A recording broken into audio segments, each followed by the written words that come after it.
यहाँ पे एक बात करना चाहता हूं। मैं भी रास्ते में वो FIR पढ़ रहा था जो इन्होंने इमरान रियाज पर दी है कि इमरान रियाज ने एक जर्नैल, एक साबिक आर्मी चीफ की गुस्ताखी की है, उसकी शान में गुस्ताखी की है। और यही वो सवाल था जिस सवाल की पादाश में अरशद शरीफ को ये मुल्क छोड़ना पड़ गया। उसने पूछा था वो कौन था।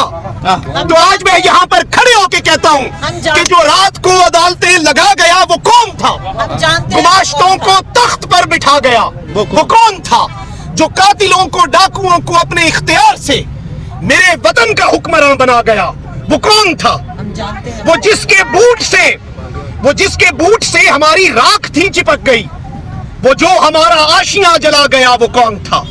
मेरे अजीम गाजियों पे मुझको फख्र है बहुत, मगर जो आके दाग सा लगा गया वो कौन था, वो जिसका नाम खौफ से कोई ना ले सका यहाँ, वो जिसके बारे सिर्फ यही कहा गया वो कौन था।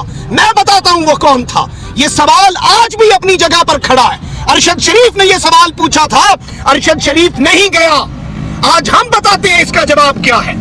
वो जनरल रिटायर्ड कमर जावेद बाजवा था, वो जनरल रिटायर्ड कमर जावेद बाजवा था, वो जनरल रिटायर्ड कमर जावेद बाजवा था। और अगर बाजवा का नाम लेने पर तुम गिरफ्तार करते हो तो आओ इन सबको गिरफ्तार करो। कितनों को करोगे? और मुझे फोन करके क्या कहा जाता है, मुझे कहा जाता है कि हमें बताएं कि कौन कौन से यूट्यूबर हैं, किसे ज्यादा सुना जाता है, लिस्ट तो बताएं हमें, सही हमें रैंकिंग तो बताएं। मैंने कहा ये सारे नाम हैं। कहते हैं अच्छा अब ये बताएं इसमें से फंटा किसे नहीं लगा। मैंने कहा मुझे नहीं लगा। कहते हैं तो समझ जाएं। मैंने कहा आप समझ जाएं, इन अवाम, इन लोगों की आंखों में वो समझे जो ये कहना चाह रहे हैं आपसे। ये लोग डरते नहीं हैं। एक इमरान रियाज उठाया है तुमने, एक इमरान रियाज को तुमने बंद कर दिया है। आज देखो निकले माय लॉर्ड, निकले जनाब, निकले सर, और अपने अफसरों को रिपोर्ट दें कि यहां पे आके देखो हर शख्स इमरान रियाज बना हुआ है।